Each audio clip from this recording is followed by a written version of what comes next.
요즘 세상은 교회 다니는 성도들에게 그렇게 호의적이지 않잖아요. 그래서 우리가 세상에서도 믿음으로 살려고 애쓰다 보면 우리가 갖고 있는 믿음 때문에 불이익을 당할 때도 종종 있습니다. 그러다 보니까 믿음으로 살아가는 것이 실망되고 낙심될 때도 있고, 내가 믿음 생활 계속 이렇게 열심히 해야 되는가, 적당히 거리 두고 신앙생활 해야 되겠다라는 그런 생각을 가질 때도 있는 것 같습니다. 지금 오늘날 많은 사람들이 중보기도 제목 올려놓는 걸 보면 길이 없어요. 앞이 막막한 분들도 있습니다. 겉은 멀쩡한데 속은 타들어가고 속이 무너지는 분들도 꽤 있는 것 같습니다. 오늘 본문에 소개되는 사람이 바로 그런 사람입니다.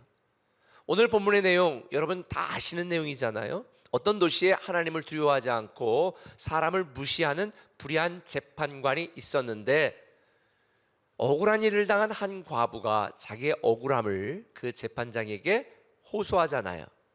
그런데 재판장이 들은 척도 안 합니다. 그러니까 매일 찾아가 호소하고 강청하여 결국은 그 재판장이 어떻게 반응합니까? 5절에 이 과부가 나를 번거롭게 하니 내가 그 원한을 풀어주리라. 그렇지 않으면 늘 와서 나를 괴롭게 하리라. 그래서 원한을 풀어줬다는 거예요. 근데 여기서 괴롭게 하다는 말이 뭐냐면 눈 밑을 계속 때리다는 의미예요. 눈 밑을 계속 때리다. 그러니까 뭐 죽을 병은 아닌데 누군가가 와서 눈 밑을 계속 때려봐요. 얼마나 피곤하고 스트레스 받아요. 그러니까 자기는 마음이 내키지 않지만 너무 귀찮아서, 번거로워서, 스트레스 받아서 과부의 청을 들어줬다는 거죠. 예전에 이 말씀을 제가 설교 드린 게 기억납니다. 한 목사님이 오셔서 우리도 이 과부처럼 열심히 강청하고 우리가 끈질기게 기도하면 하나님이 다 응답하십니다. 이렇게 들어서 아멘 제가 했던 적이 있는데요. 그런데 오늘 이 본문 말씀을 자세히 묵상해 보시면요, 그거와는 정반대예요. 너희들 기도 응답 못 받는다. 너희들 억울한 일 많을 거야. 너희들 괴롭고 힘든 일 많을 거야. 근데 하나님은 침묵하실 수도 있어. 이거예요. 그렇지만 낙심하지 말고 기도를 멈추지 말고 계속 기도하라는 거예요. 1절에 예수께서 그들에게 이 비유를 하신 목적을 말씀하는 거예요. 항상 기도하고 낙심하지 말아야 될 것을 비유로 말씀한 거예요. 항상 기도하고 낙심하지 말아야 될 것을 비유로 말씀하는 거예요. 사실 우리가 아무리 기도해도 변하지 않는 현실에 좌절감을 느낄 때가 많습니다. 아무리 열심히 기도하지만 달라질 기미가 보이지 않아서 낙심될 때도 많아요. 눈물을 흘리면서 정말 간절하게 기도한 분들 많지요. 저도 그런 기도 제목들이 여러 가지가 있습니다. 그런데 우리의 상황과 현실은 아무것도 바뀌지 않아서 실망될 때도 있습니다. 그런데 꼭 기억하세요. 오늘 설교 제목입니다. 그래도 새롭게 회복됩니다. 그래도 새롭게 회복됩니다. 내 상황과 내 형편이 전혀 바뀌지 않고 변화의 낌새가 없어도 새롭게 회복됩니다. 하나님은 날 위해 이미 새로운 회복을 시작하셨고 저와 여러분들 가운데, 이 나라 이 민족 가운데 새로운 회복의 일을 시작하고 계신 줄 믿으시길 바랍니다. 새롭게 회복하신 이 회복을 우리가 경험하려면 어떻게 해야 될까? 그 첫 번째는 이겁니다. 하나님 아버지에 대한 믿음을 굳게 하라는 것입니다. 하나님 아버지에 대한 믿음을 굳게 하라. 오늘 우리 주님은요, 정말 감히 비교 대상도 되지 않은 불의한 재판장과 전능하신 우리 하나님 아버지와를 비교하면서 설명하는 거예요. 너희들이 낙심하지 말아야 될 이유가 있다. 지금 아무런 변화가 없어도, 지금 여전히 내가 괴롭고 힘들고 고통스럽고 답답해도 낙심하지 말아야 될 이유가 있다. 그게 7절입니다. 같이 한번 읽어보겠습니다. 시작. 하물며 하나님께서 그 밤낮 부르짖는 택하신 자들의 원한을 풀어주지 아니하시겠느냐. 하물며 하나님께서, 불의한 재판관도 귀찮아서 스트레스 받아서 과부의 원한을 들어줬는데, 하물며 하나님 아버지께서 어찌 우리의 기도를 들어주시지 않겠느냐. 그러니 지금 아무런 일이 일어나지 않은 것처럼 보여도 낙심하지 말아라. 여러분, 하나님이 우리의 기도에 응답하시고 우리의 억울함을 풀어주시고 우리의 문제를 해결해 주시는 결정적인 이유는 우리가 끈질기게 기도하기 때문이에요. 우리의 형편이 어렵기 때문에 그게 아니에요. 우리의 믿음이 좋기 때문에 그게 아니에요. 근본적으로 하나님이 우리의 기도를 응답하시고 우리의 모든 억울함을 푸시고 문제를 해결하는 이유는 하나님이 우리 아버지시기 때문에 그래요. 전능하신 하나님이 우리 아버지라는 거예요. 그 아버지가 어떤 아버지냐? 악한 아버지가 아니에요. 우리에게 모든 걸 내어주시는 아버지예요. 로마서 8장 32절은 말합니다. 자기 아들을 아끼지 아니하시고 우리 모든 사람을 위하여 내어주시니가 어찌 그 아들과 함께 모든 것을 우리에게 주시지 아니하겠느냐. 독생자 예수 그리스도도 우리를 위하여 아끼지 않고 주신 그분이 어찌하여 우리에게 모든 것을 주시지 않겠느냐. 왜요? 우리를 사랑하는 아버지니까. 사랑하는 나의 아버지니까. 세상에 많은 사람들은 다 자기 자신의 이익을 위해 일합니다. 근데 우리 아버지 하나님은요, 우리를 위하여, 자녀인 우리를 위하여 일하십니다. 사람들은 다 이기적이지만 하나님은 우리를 위하여 모든 걸 내어주시는 큰 사랑이기 때문에 우리의 기도를 응답하시는 거예요. 그래서 저와 여러분들은 해야 될 일이 있습니다. 우리를 사랑하시는 아버지 하나님에 대한 우리의 믿음을 굳게 하는 거예요. 흔들리지 않는 거예요. 아버지를 오해하지 않는 거예요. 아버지께 불평하지 않는 거예요. 새로운 회복은요, 우리 신앙의 열심에 대한 보상으로 주어지는 게 아니에요. 오늘 여러분에게 이걸 나누고 싶은 거예요. 하나님이 우리 아버지이기 때문에 이 사랑의 관계 때문에 우리에게 주시는 것이지 우리가 잘나서 주는 게 아니에요. 여러분들이 여러분 자녀 잘나서 공부 잘해서 똑똑해서 그래서 잘해줘요? 속썩이는 인간들이 얼마나 많은데 내가 쟤를 왜 낳나 후회되는 분도 계시잖아요.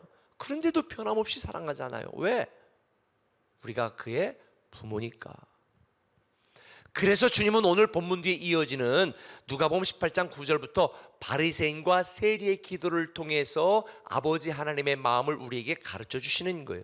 알다시피 바리새인은 기도합니다. 의기양양하게 기도합니다. 내가 하나님 일주일에 2번씩 금식했습니다. 11조 끝내주게 확실하겠습니다. 내가 여러 가지 의로운 일도 했습니다. 정말 멋져. 우리 교인들이 이런 교인들이 많았으면 좋겠어. 주님도 이런 교인들이 많았으면 좋겠대요. 통다 뭐라고 말해요? 나는 저 세리처럼 죄 짓지 않았습니다. 정말 위풍당당한 기도입니다. 반면에 세리는 뭐라고 기도했습니까? 18장 13절에 하나님이여 불쌍히 여겨 주소서. 나는 죄인입니다. 이건 어떻게 보면 세리가 굉장히 겸손하시구나, 천만에요. 팩트예요. 바리새인은요 의로운 사람이었습니다. 남에게 피해를 준 일이 없어요. 세리는 동족의 피를 빨아먹고 자기 이득을 취했던 나쁜 놈입니다. 객관적으로 도덕적으로 사회적으로 봐도 바리새인은 괜찮은 사람이고 세리는 나쁜 놈입니다. 죄인입니다. 그런데 주님은 사람들의 생각과는 다르게 평가하는 거예요. 누가복음 18장 14절에 내가 너에게 이르노니 이에 저 바리새인이 아니고 이 사람 이 세리가 의롭다 하심을 받고 그의 집으로 갔느니라. 하나님의 자녀가 되는 것, 우리가 의인이 되는 것은 내가 얼마나 위풍당당한 신앙생활을 했느냐에 달린 것이 아니에요. 물론 그렇게 하지 말라는 게 아니에요. 주님이 말씀하는 요지는 뭐예요? 너희들이 뭔가 잘난 게 있어서 내가 기도응답하고 문제를 해결해주고 억울함을 푸는 게 아니야. 내가 너희를 사랑하는 아버지니까 응답하는 거야. 그래서 이런 아버지를 둔 우리에게 필요한 건 뭐예요? 아버지의 은혜를 구하는, 나를 낮추는 거예요. 나를 내려놓는 거예요. 나를 주장하면 안 돼요. 나를 고집하면 안 돼요. 오늘날 교회가 왜 문제 생기는 줄 아세요? 조금만 쓰임 받으면 목소리가 높아져요. 목이 굳어져요. 완장찬 것처럼. 그래서 교회가 문제 생기는 거거든요. 하나님은 지금까지 여러분이 무엇을 했든, 어떤 상황에 처하든, 여러분이 어떤 자격과 능력이 있든 변함없이 여러분을 사랑하십니다. 그래서 우리는 우리를 사랑하시는 아버지 하나님에 대한 믿음을 굳게 해야 되는 거예요. 하나님의 사랑은요, 우리를 위한 사랑입니다. 우리가 세엘이처럼 긍휼을 구하고 나를 낮추고 하나님 앞에 기도할 때에 하나님은 우리를 새롭게 회복시켜 주십니다. 다시 시작하도록 기회를 주십니다. 우리가 아무리 못나고 부족해도 하나님은 우리를 위하여 일하시는 거예요. 성경도 있잖아요. 상한 가을 때도 꺾지 않으시고 꺼져가는 등불도 끄지 아니하시는, 이게 우리를 향한 아버지 하나님의 마음이에요. 집 나간 당자를 계속 기다리는 아버지. 여러분 꼭 기억하셔야 돼요. 중요한 건 문제의 크기나 상황의 심각성이 아닙니다. 하나님이 우리 아버지라는 사실이 중요합니다. 지금 여러분들이 집을 나간 당자처럼 살고 있는지가 중요한 것이지, 지금 내 문제가 얼마나 심각하냐는 별로 중요하지 않아요. 주님은 나의 작은 신음에도 응답하시는 분입니다. 괴로운 인생의 수많은 문제는 우리가 갖고 있지만 그 해답은 오직 누구에게만 있다? 아버지 하나님께만 있다는 거예요. 저는 여러분들이 새롭게 회복하시는 하나님을 믿고 여러분의 믿음을 굳게 하시고 하나님만 바라보시기를 예수님의 이름으로 축원합니다. 그 아버지 하나님 앞에 나와 예배하는 일을 게을리하지 마시길 바랍니다. 그 아버지 하나님을 높이고 전하는 삶이 저와 여러분의 삶이 되기를 예수님의 이름으로 축원합니다. 한 걸음 더 나가서 우리의 상황이 우리의 뜻대로 계획대로 이루어지지 않아도 우리가 낙심하지 말아야 될 결정적인 이유가 뭐냐? 하나님의 자녀의 특권인 기도를 계속할 때 우리는 낙심하지 않을 수가 있어요. 하나님 자녀의 특권인 기도를 계속해야 됩니다. 오늘 본문에 등장하는 과부는 당시에 불쌍한 사람들이었습니다. 요즘 시대도 남편 없이 어머니 혼자 아이들을 키우며 버티며 살아가는 분들은 저는 참 가슴이 메어져요. 얼마나 힘들겠습니까? 누구에게 상의할 수도 없고 의지할 수도 없고. 근데 당시 과부들은 더했습니다. 생존을 위해서 처절한 삶을 살았습니다. 사람들에게 무시했습니다. 무시당했습니다. 그러는 중에 억울한 일을 당한 거지요. 아무도 도와줄 사람이 없으니까 그 불의하고 악한 재판장한테 가서 억울함을 풀어달라고 하소연하는 게 오늘 과부입니다. 그 도시에 한 과부가 있어. 나의 원한을 풀어주소서. 그런데요, 여러분 이걸 아셔야 돼요. 우리는 과부가 아닙니다. 우리는 버려진 고아가 아닙니다. 주님께서 뭐라고 말씀했어요? 내가 세상 끝날까지 너희와 항상 함께 있으리라. 왜냐하면 우리는 하나님의 자녀이니까. 오늘 7절에 이렇게 말해요. 하물며 하나님께서 그 밤낮 부르짖는 택하신 자들의 원한을 풀어주지 않겠느냐. 택하신 자가 뭐예요? 우리는 하나님의 택하신 족속, 왕같은 제사장, 존귀한 하나님의 자녀, 하나님의 위대한 상속자가 바로 저와 여러분입니다. 하나님의 자녀인 우리에게 뭘 주셨어요? 기도할 수 있는 특권을 주신 거예요. 그래서 시편 기자는 메시아 예언을 하면서 우리에게도 동일한 말씀으로 위로하세요. 여호와께서 내게 이르시되 너는 내 아들이라, 너는 나의 딸이라. 오늘 내가 너를 낳았도다. 8절에 내게 구하라. 우리는 하나님의 아들이고 하나님의 딸이기 때문에 우리는 하나님께 구하고 기도할 수 있는 이 거룩한 특권, 위대한 특권을 받은 거예요. 근데 왜 기도하지 않으세요? 기도는 하나님의 자녀에게만 주신 영적인 특권입니다. 하나님의 자녀인 우리가 기도하면 하나님은 반드시 응답하십니다. 물론 세상 사람들도 기도해요. 어떤 면에서는 성도들보다 더 간절하게 기도합니다. 제가 어릴 때 가서 보니까 돼지대가리에다가 10,000원짜리 하나 꼽아놓고 그 앞에서 막 비는데 막 비나이다 비나이다. 아우 저러다 손바닥 다 달겠다. 손바닥 다를 것 같아. 비벼대가지고 그 양반 보니까 정말 간절히 기도합니다. 그런데 그들은 엉뚱한 신에게 기도하는 거예요. 자기들이 만든 능력 없는 신에게 기도하는 거예요. 만물을 창조하신 하나님 대신 하나님이 창조하신 만물을 보며 기도하는 거예요. 그러니까 그 기도는 쓸데가 없어요. 무용지물이에요. 우리는 알아야 돼요. 무엇을 기도하느냐보다 누구에게 기도하느냐가 훨씬 중요해요. 창조주 하나님, 우리 아버지께 기도하는 게 너무 중요한 거예요. 그리고 그 아버지께 누가 기도하느냐는 더 중요해요. 누가 기도하느냐에 들어줘요? 아니 내가 지금 마트에서 여러 가지 맛있는 거 과자 우리 아들 주려고 막 사가지고 가고 있는데 지나가다 내가 그거 좀 주세요 막 이러면 줘요? 하도 울고 땡깡 쓰고 달라 그러면 불쌍해서라도 아유 시끄러워서 내가 뭐 오해받을까 봐 하나는 주겠지. 우리가 하나님 자녀이기 때문에 하나님 아버지께 기도할 수 있는 거예요. 그래서 제가 1대지에서는요 우리 아버지 하나님에 대한 믿음을 굳게 하라고 말한 것이고, 지금 2대지에서는 하나님 자녀의 영적 특권인 기도를 계속해야 된다고 강조하고 있는 거예요.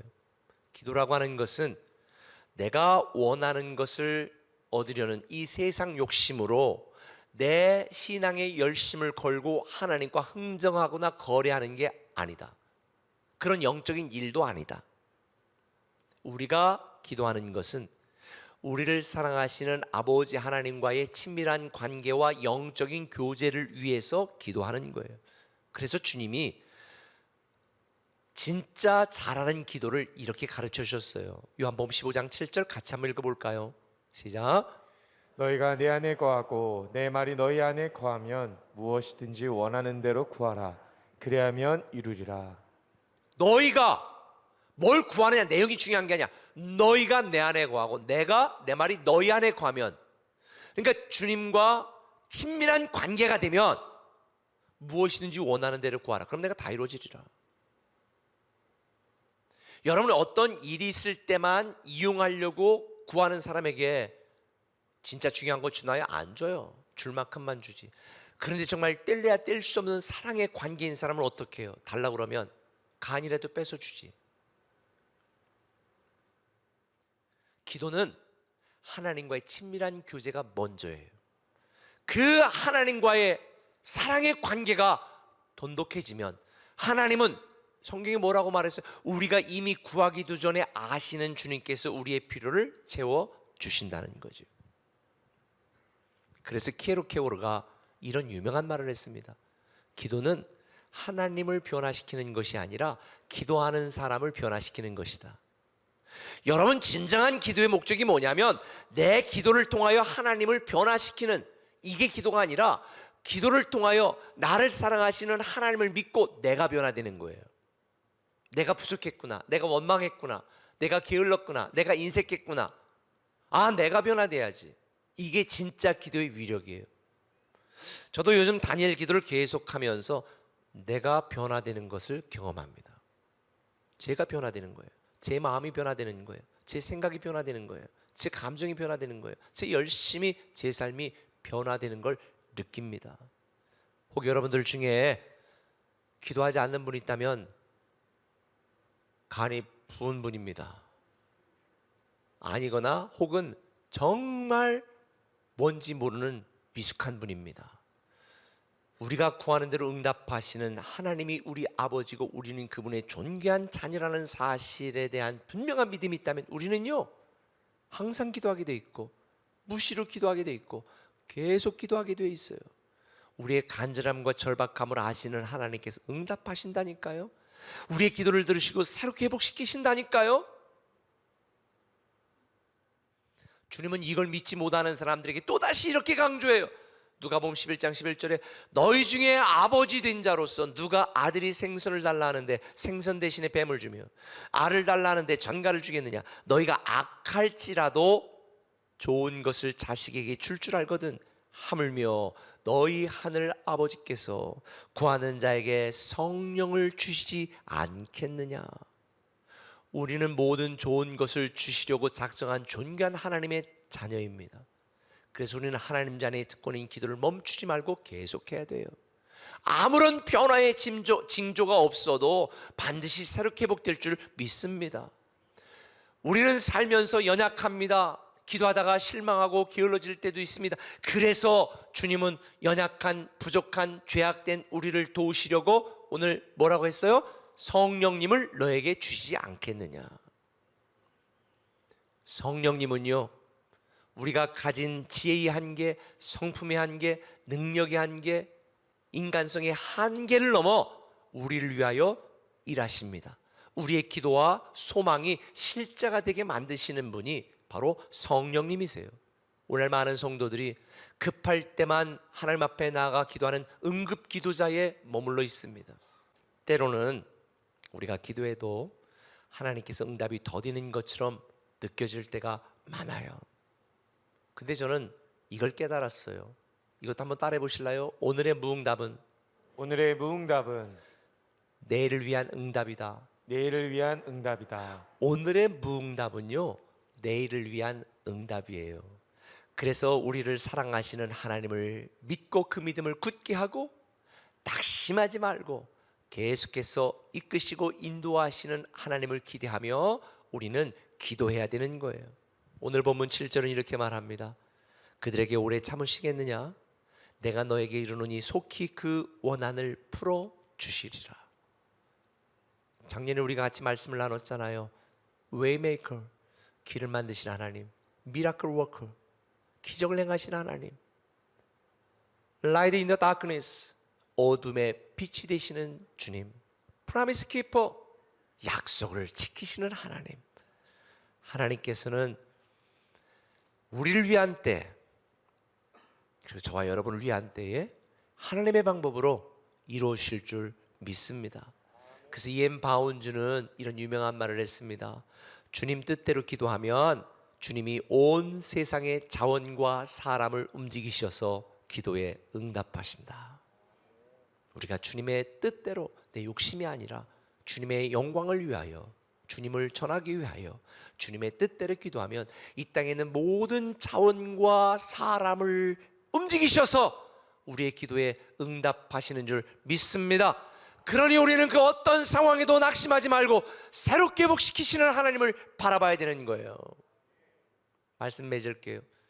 오늘 본문은요, 본문 전에 주님께서 다시 오실 때를 설명하신 뒤에 하시는 말씀이에요. 솔직히 우리는 재림을 기다리고 새로운 회복을 기다리고 치유와 회복을 기다리다가 지칠 때 있습니다. 언제쯤